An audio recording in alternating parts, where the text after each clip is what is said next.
Alright. I got these. What are those? The Help Me Balkan Sliva. What do you say Sliva in? What's Sliva in English? I have no idea what the word is. Plum, yeah. Dry plums. They are helping for the dry throat. Hopefully. Stop it, Josh. Look at my voice now. All smooth. I mean, I kind of didn't plan this review, so I didn't get somebody else in. We would share the talking a little bit. So now I'm doing it alone, but all good. So we have a colorless black 2/1. Add all of the colors of absent colors and 3 mana. Return this card from your graveyard to your hand. Wait, this is 3 mana to return. Reminds me immediately of the pilot from Either Drift. Do we like that one? Blue one, to me, kinda does a better job at being relevant. This doesn't block the Mobilize tokens well. But it's better than the white one. The white one has the downside of not being maybe relevant in combat. While this can still be somewhat relevant. Funny is, the best deck won't be needing those cards. I think the best decks will be just 2 colors and a light splash. But that means you need to get enough quality and enough of a focus deck. So a lot of the times you will still need to play those. I'll go C-, maybe D+, C-. We rated the white one D+, the blue one C-, so I'll go C- with that as well. 4 colorless black for a 5/3. When this creature dies, create a 2/2 black zombie druid creature tokens. Renew 1 mana, exile this card, put a 1/1 counter on target creature. 3 toughness is rough. If it was a 5/4, it would be kinda good. So I'm not high on this, but it does kinda treat things well. You know what it doesn't do well? It doesn't get exiled really well. The O-Ring hurts this card a lot. C-, D+, probably even D+. Triggers the counter synergy. There are a lot of counter synergy. 2 colorless black, target opponent reveals their hand. You choose a non-land card. Exile that card, put a 1/1 counter on up to 1 target creature you control. Okay, let's go again. Counter synergy. Let's stay positive on those cards. I don't like these effects for 3 mana. They're just not that good. They're playable. This adds a counter. But these are niche cards. I think these are like your... Okay, you see a bump, you board it in, you maybe play it in sealed. You play it as your 23rd playable. And there is a chance where it overperforms. I can see that as well. Like, for instance, the one in Brothers War that created a Power Stone. But I mean, ramping on 3 is a little bit different than just adding a counter on 3. I'll go D. I don't want to give this higher than a D. And D is already, like, this would be a D- without a counter. 1 colorless black 2/1 lifelink. Renew for 2 mana. Exile this card from your graveyard. Put a lifelink counter on target creature. Now this is the one I like. Accidental value and just trading. Because the lifelink is not nothing, and then putting a lifelink on something big. Imagine how bad does a Mobilize feel versus lifelinker. Because no more free attacks. That's why maybe they're so conservative with lifelink in this set. There's not many lifelink cards. And they're all uncommons or rares. I don't hate this. I think this is okay. Like, the lifelink is huge when it comes to racing. Because you can choose your creature, you put it on. And now we're talking counter synergy. 2 mana 2/1 lifelinker would be kind of medium, yeah. That is true. On surface. I'll go C on that. Colorless black. Target creature you control gains death touch and indestructible until end of turn. Worse than Maximum Overdrive. Maximum Overdrive was also specific, I think, because it was only that good because the set required. Or the set was good for a card like that because of all the expensive green creatures. I'll just say D, move on. It might overperform like Overdrive, which we rated pretty low as well. But I don't expect this card to be good in any set. And the white one at least adds power. I do really like tricks that leave something behind. So if this added anything, like even... Okay, if it added a death touch counter, that would be sick. 2 colorless black, 2/4 death touch, mobilize X, where X is the number of creature cards in your graveyard. Wait, This is already a 3 mana 2/4 Death Toucher. I would play that. I would play that. I again think that Mobilize is an overrated mechanic, but I mean this goes hard. This goes hard. And there's self-mill and there's all that nonsense.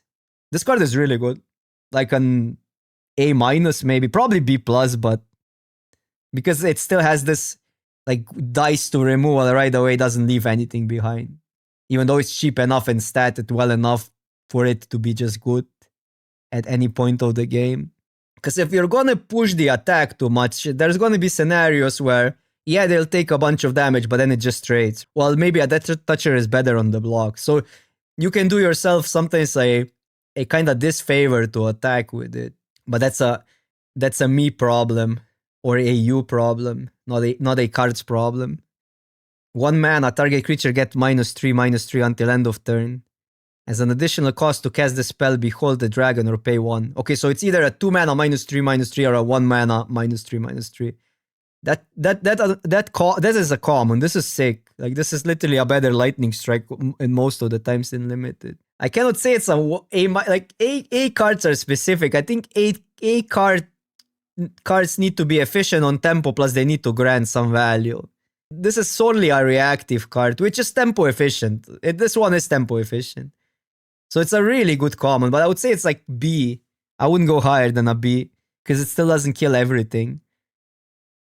Colorless black, when this enchantment enters, opponent loses 2 life, you gain 2 life, Surveil 2. When a dragon you control enters, return this enchantment to its owner's hand. Is this better than the blue one? Probably not. It's definitely not better than the white one, because it technically doesn't grant value. So the first part, would you play the first part without a dragon? And then how many dragons can you play? So I think it's specific if you build your deck really well, which is going to be hard. It's going to be hard to get a dragon deck that won't be too expensive and still be able to trigger these. Well, for instance, the white one doesn't have a big downside because it already, I mean, there's no downside of 4 mana, make 2/2 bodies. 2/2 bodies. Can double spell, but you'd much rather double spell with the blue one. Oh, you're talking about the blue one, yeah, because it draws you another card. I don't like this one. I think this one is the most niche one out of all 3 that we saw. So I would say, like, I would go like D- on this actually. But for a specific deck, it might go higher, right? If you have decent density of dragons. What's not that obvious is that this is a tempo inefficient card on 2. Yeah, you gain life, but you didn't add anything to the board that would block. So that transfers into taking more damage. So on 2, it's actually a pretty bad 2-drop. We're saying this is not a 2-drop. You need probably at least 4 or 5 dragons in the deck to justify that which are going to be 5 or more mana, right? So this is on the expensive side, or a card you don't want to cast early. So how do you construct the deck then? Small bit, but it's not really value, right? Because you're down a card on the first place. So there's no value in that unless you mill a renew or a harmonize card. Surveil 2, draw 2 cards, you lose 2 life. 4 mana. Although it does things, right? Goes 4 cards deep. Fills your yard. Losing life is not nice though. I think I'd much rather have Read the Bones type of card and at sorcery speed and this at 4 mana. Instant speed. But also depends on the speed of the format. Yeah, like it feels like a 2014 card. The cons once was just better, wasn't it? Because you always got 2 cards in the yard, unless you cared about milling more. But wasn't the Taros one, the cons, the OG cons version just better? Or am I missing something? But yeah, okay, what do we rate this? Like a D card? I think it's serviceable if you need card advantage, better if the format will be slow. Colorless black, 1/2 flying. Whenever this creature attacks, if you control a creature with counter on it, each opponent loses 1 life. Man, what? Why? Why does this need to have a condition on it? Why is this not just when it attacks, it loses 1 life? Like, this is terrible. It's only 1. Like, it's not like you would spam the counters and then drain for, or not drain, ping for like 5. It's only 1. And this creature attacks. If you control a creature, it's also this creature attacks. I don't know. I don't see why what this would do in this set. Like, isn't like Sultai also more about grind? Isn't okay? Abzan, but Abzan doesn't care about counters. Well, I mean, Abzan cares about counters, but it's not aggro. Mardu is aggro. This is just D minus. Surprise me with this card. Surprise me. Desperate Measures. 1 black for instant target creature get +1, -1 until end of the turn. When it dies under your control this turn, draw 2 cards. Ooh, I love the picture, but it's a skull clamp. Yeah, single use skull clamp. Well, it sometimes has an application of just killing an X1, while skull clamp cannot do that. Obviously, you're not drawing cards then, but yeah, the fact that you can just turn Mobilize token into 2 cards, so it can be a 1 mana draw 2 pretty often, makes this probably really good. I agree that it would be bad in a normie set, but in this set I think it's pretty good. Let's go with C. I don't want to go higher than a C, because there are still going to be scenarios where this will just do nothing. Dragon Spray, 2 colorless, black for destroy target creature, costs 2 more to cast if it targets a dragon. Okay, so murder, but easy to cast. But when you're killing a dragon, it's kinda bad. Although you're still killing a dragon. I would go still B minus B. How good is murder in recent sets? Like, it varies from C plus to B, right? This one is a little bit worse than, well, worse. Easier to cast, but there's gonna be dragons in this format that you wanna kill. Yeah, if it targeted a dragon, being 2 less would be crazy. I mean, then dragons would be sketchy. Dragons would get sketchy if this was 1 mana. 5 mana for a 3/5 flying death touch. When this creature enters exile, up to 2 target cards from a single graveyard, and then on the Omen side, it's a sorcery. Put a 1/1 counter on up to 1 target creature. Draw a card. Man, why are both parts so bad? I don't like this card. I mean, okay, I think it's not completely terrible to play a 6 mana 3/5 flying death touch, but I would want this side to be more flexible. This one reads way worse than the white one. It's probably on par with the blue one, because blue one is also 6 mana. It blocks the blue one well. And I guess the exile part actually matters quite a lot. I don't know. I'll go D+, but prove me wrong. I really don't like the sorcery part on this, because you can get blown out. And there's not gonna be many cases where early you wanna play counter over adding to the board, unless you don't have anything else to do. So that's the flexibility. Having nothing else to do, you can put a counter on creature and redraw, which is pretty bad. But maybe the 3/5 body overperforms, because we haven't seen many big dragons except rares. So I'll go, what did I say? D+. I'll go D+. I still think D+ is fine. Like, maybe the dragon just matters and all. Black 4 for a 5/5. A demon. Menace. When this creature enters target creature an opponent controls gets -2/-2. And target creature you control gets +2/+2.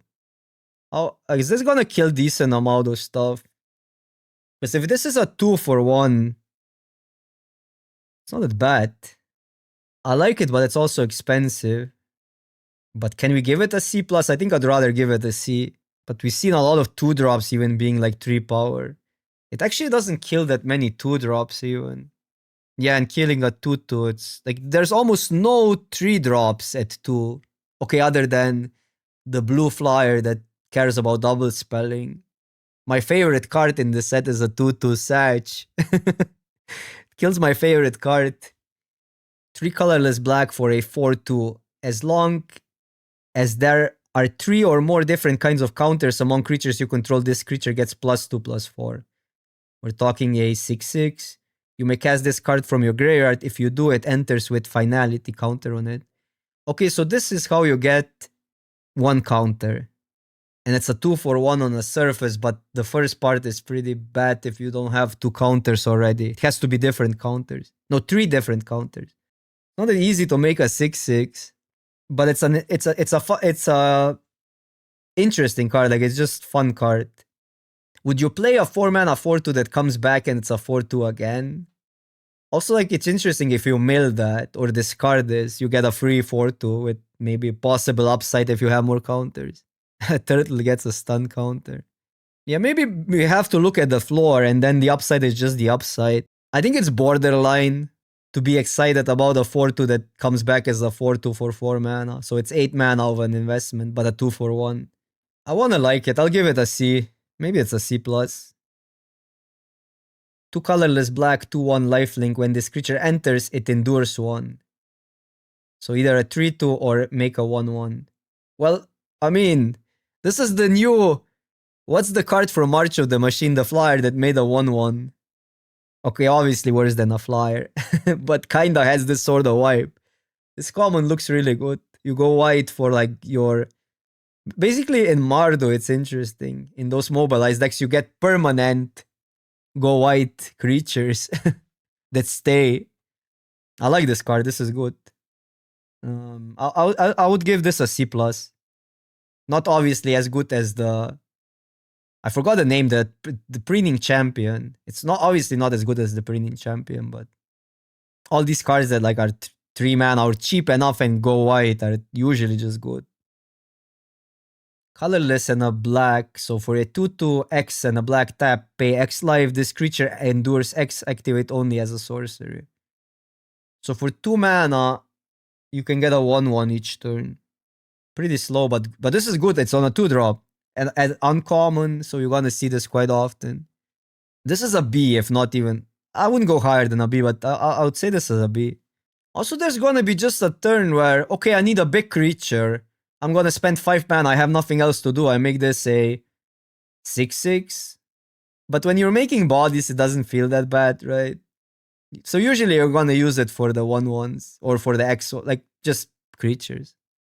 I'll still go B even with life consideration, because at the end of the day, the floor is a 2-drop that has either a potential to grow or generate a bigger board. Combos with lifelink, with gaining life. Okay, 2 colorless black for a 1-3 that toucher Mobilize 1. When this enters, Surveil 1. So it does a lot.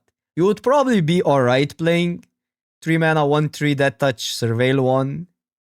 It kind of feels like a little bit like Wicker Folk, which is a relevant body with Surveil on the ETB. Mobilize 1 is not that big of a deal, but I guess it adds up if you have synergy. I like it, CC+. Might be even better than this, honestly. Might be better than that. What if we go both C or this C plus the other one C? I'll just rate both C. They're just really good. They're good commons. If when you need creatures, you're looking for these. That means can be attacking. It's awkward to...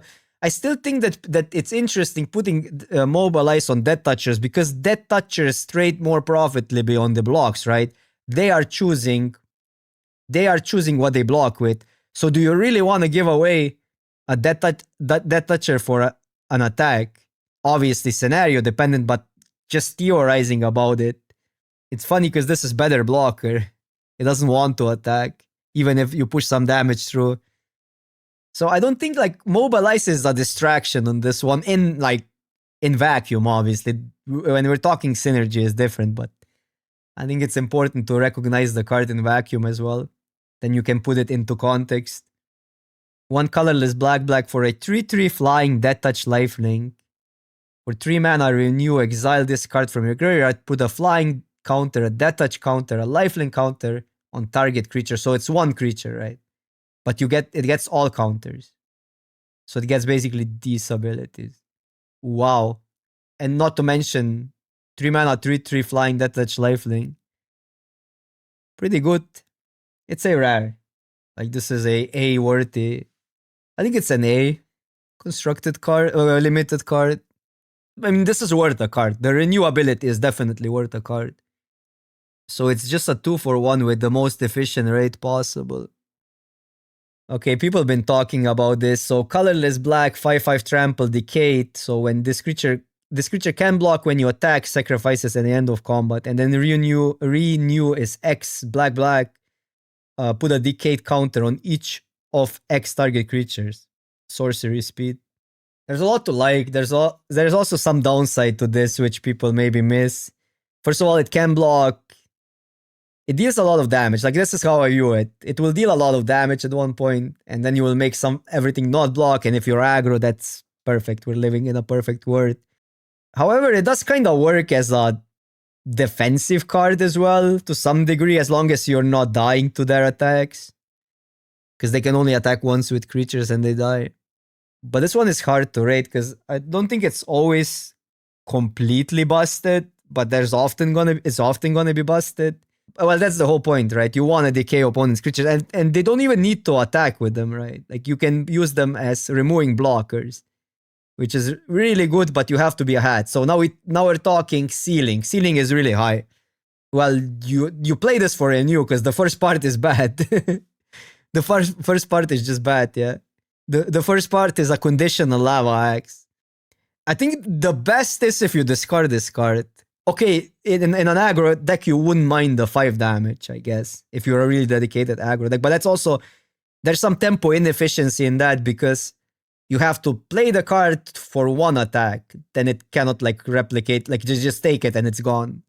Yeah, in an aggro deck, this is great. But it's so clear, it's so hard to define what's aggro in Modern Limited. Like, everything is by default mid-range. Even aggro has to play late game because when you're on the draw, you're going to be blocking. You just have to know how to switch tempo. But aggro is pure aggro decks are almost a non-existing concept in modern Magic. Everything starts at mid-range because of play draw scenarios being a thing. I think it's good overall. I don't know. I do think there's a real floor too, but I think you're still always going to include this card. But it wouldn't even work if it was instant speed, would it? Because they were already attacked. So they would need to, they can attack again next turn. You know what I mean? Because it triggers when it attacks. So if they're attacking, you already missed the trigger of attacking. So it doesn't do really anything differently on instant speed other than maybe them having more creatures. Renew the switch tempo. Well, not really, because you're tapping down a turn. So depends how much the cards matter. Yeah, if their creatures die and you survive, then I guess it is removal. It's literally removal.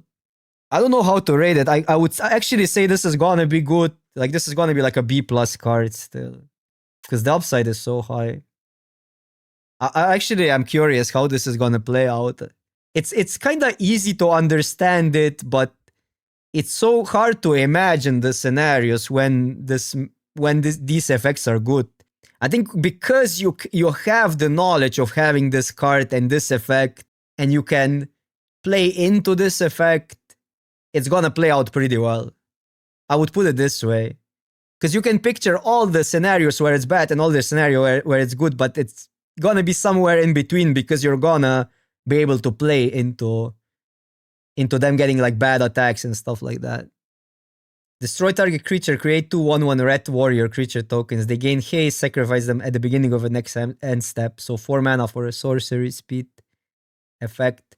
Is this better than murder or the murder-like card?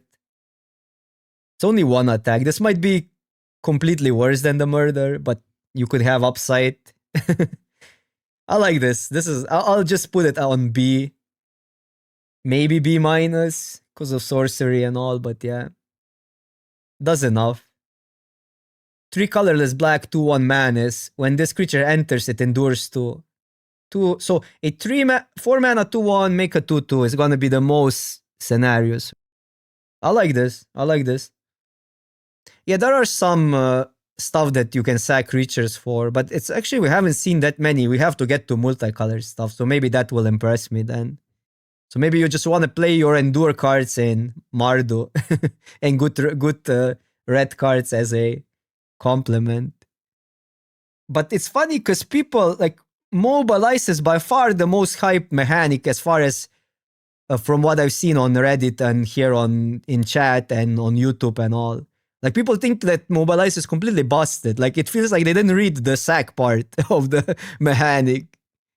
They test anything but Commander.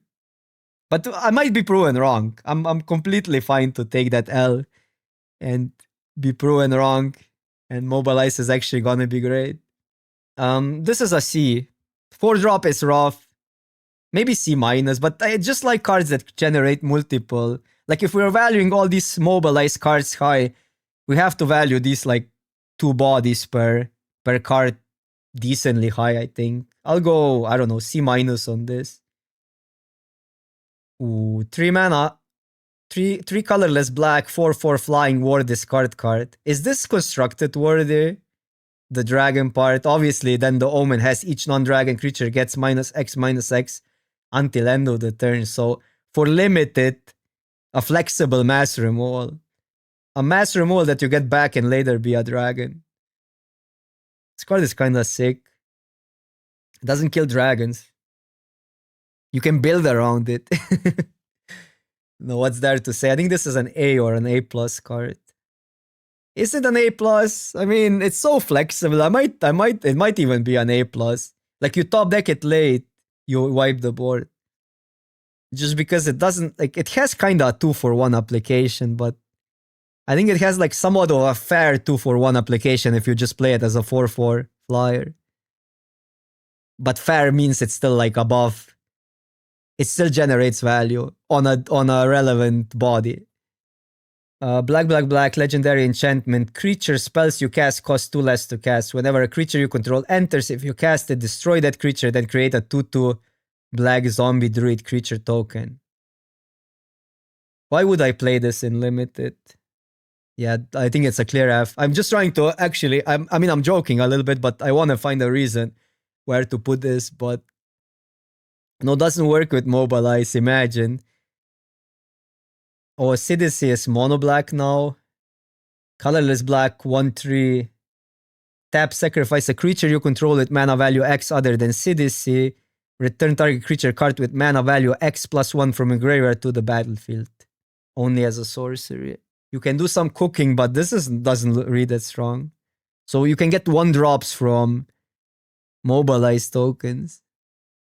I don't think it's unplayable because it's a 2-mana 1/3, so it's kind of like, I don't even want to give this a C. I don't think this is really a C. Maybe it's a C because you can do some cooking with some ETBs and it's going to be fun to build around it. But on average, I don't think this is that great. I might be wrong though. But only, yeah, it requires a specific setup. Token gets a 1-drop, yeah, since the mana value is 0. I think it's the best with, this one is good with the indoor cards, right? Because those are often gonna be higher mana, they're gonna grant you some tokens, but then you wanna maybe but then you need a bigger creature in the yard, which also won't happen always. I don't know. I would say this is like a D plus card. I don't even want to go higher. You need maybe dying triggers. That would maybe help. I don't know. 1 colorless black, 1/3 flyer. Whenever this creature attacks, you lose 1 life and this creature endures 1. Now that's a good card. Now that's the Mobilize I picture for this set. That's the real Mobilize. You can also just grow it. I mean, you do take life, but okay. It has basically it doesn't produce, well, it does produce value in a sense when it stays back. It doesn't have ETB value, but it's cheap, right? It has this cheap steamroll equality, which is usually B plus A minus territory for me. I could see A minus for this, yeah. Because you're not giving away any stats. Like 2 mana 1/3 flyer is already good enough. Which is a playable limited card with a huge upside. Bitter Blossom. Yeah, but Bitter Blossom is actually minus a card before it makes a token, right? This is not minus a card before it makes a token. They don't fly. I do see it. I know how it's easy to compare this to Bitter Blossom, and Bitter Blossom is not a great card in Modern Limited anymore. Especially in cubes, obviously in a normal set, Bitter Blossom a little bit better. But this is again like 2 drops don't really get that much better statted than a 2 mana 1/3 flyer. Okay, maybe you're fine with playing that, but then the ability puts it a little bit over the top. So, and the ability is sick. I think the ability is sick. One colorless black, target opponent exiles a creature they control in their graveyard. Okay, so it's basically a sack but exile, and it does it's good against renew. There's so many tokens though. Is this really that good? It's gonna be matchup specific, I think. I mean, there is a lot of graveyard stuff, so it goes both ways, right? It does something good, does something bad. I don't know. You'll put this in a lot of decks. It does a job at killing a 2-drop often, if nothing else. Makes all the Harmonizer and Renew kind of bad. I think this is like actually pretty powerful. Even if you're sometimes only get a token. But the upside is high enough. Can we go C+? Is this too high? And then you can move it out of the main for match or game 2. Colorless black 2/2. 2 mana, sacrifice another creature, put a 1/1 counter on this creature. Okay, so this you're playing with Mobilize. A payoff.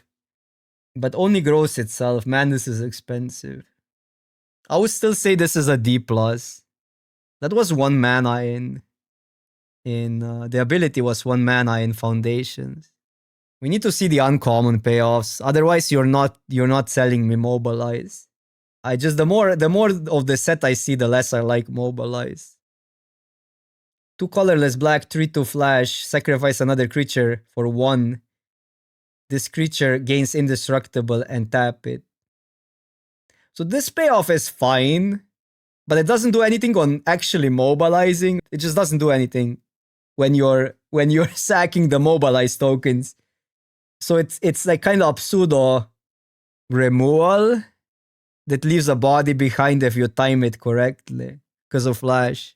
But I don't think we can rate this that high. This is like another D+, maybe C-. But man, where are the actual payoffs for Mobilize? Because this ain't it. 4 mana, 3/3, Mobilize 1. Whenever this creature or another creature you control dies, each opponent loses 1 life and you gain 1 life. Not a real blood artist at 4 mana, 3/3, but this effect is fine if it's on an expensive creature. You probably never want to attack with this unless it's for the last damage. But this is a decent payoff for Endure. Because that way you can suicide some attackers. So I think we have to rate this high because that's the only good payoff we've seen so far, other than rares. So B-. Should I go even higher? Yeah, I mean it's a hill giant. Like I can't imagine we're rating hill giants B territory. It's already sus. Even with an ability. I'll go C+. It has to be good. Like, come on. Like, otherwise Mobilize is unplayable. It has to be good. Where are the payoffs then for Mobilize? 2 colorless black. Creatures target opponent control gets -1/-1. Return up to 2 target creature cards from your graveyard to your hand. You choose 1. I like that. I mean, like the second part. The first part is actually a good trick. Actually, a really good trick. Sometimes a blowout. Funny is this is good in Mobilize decks. You attack, shrink the board, something dies, maybe your attackers survive. You suicide attackers, they block. You deal some damage, return the attackers back. So both modes are really good. Best payoff for Mobilize. No, this card is, I think this is main deckable. This card is super main deckable. To me, it's like a C+ at least. Like this effect is really good. Because also, like, whenever you're not gonna use the second part, the first part might matter, right? It kind of it's a complementary mode a little bit. 1 black for as additional cost to cast this spell, sacrifice a creature, exile a creature or planeswalker. So in this case, a Mobilize token would need to survive combat, right? And then it's good. You have tokens in spirits. Probably good, right? Probably a good card. Better than in way better than in Either Drift. I'll go B-, but or maybe C+. I don't know, 1 mana is efficient, but then again, well, Abzan still has tokens. Oh, the previous card, yeah. It's hard to give this too high of a rating because of historical applications weren't that good. there were some good sets for it if you have threaten effects and stuff. Was fine and it was pretty good in Duskmourn. Yeah, people never realized it how good it was in Duskmourn, but you could sack enchantments there, which was negative value because they were pretty much free sacks often because of the rooms. I'll go C plus. Okay, last card and then we wrap it. We ship it, and we win some pre-releases. We're gonna do the rest tomorrow. 2 colorless black, 2/3 manas. Whenever a creature you control with a counter on it deals combat damage to a player, you draw a card and you lose 1 life. 3 mana, 2/3 manas is not a great stat, but the ability is powerful. So you wanna endure on 2 into this. That's the real upside. Drawing a card immediately. Or put a counter on this card because it's manas then. Yeah, this has to be. I mean, like obviously requires some build around. But I guess because the mechanic is anyhow present in black and in colors aligned with black, you're probably good playing this in most decks. B minus B. Probably B minus still because it's fragile and requires some work. And you're actually, like if you're just playing this for a body, you're actually downgrading stats, I would say. Yeah, it would work with flying counters, but we have to see more flying counters. We haven't seen that many. I think the white card grants. Doesn't the white card grant a counter? It would be sick if it granted a flying counter. I feel like, okay, hot take. I feel like the synergy is underwhelming a little bit. So why wouldn't we just jam good cards? Why wouldn't we just say F to synergy in this set and just jam good cards? The fixing is great. Like this is the feel that I get. And this is the danger of this format kind of turning into a mid-range fiesta, which I don't like, but it might be that that's a way to succeed in this format because the synergy feels underwhelming and the fixing is great. So what are you gonna do? We still haven't reviewed the multicolor cards though, but those are usually on the good stuff. But we'll see. Dominaria 2.0. I really don't want it to be Dominaria because I like this is gonna skew my perspective of Khans of Tarkir, which is my favorite set of all time. We need it to be synergistic. We need it. You know what? Jeskai will be synergy. Jeskai we will make Jeskai work somehow.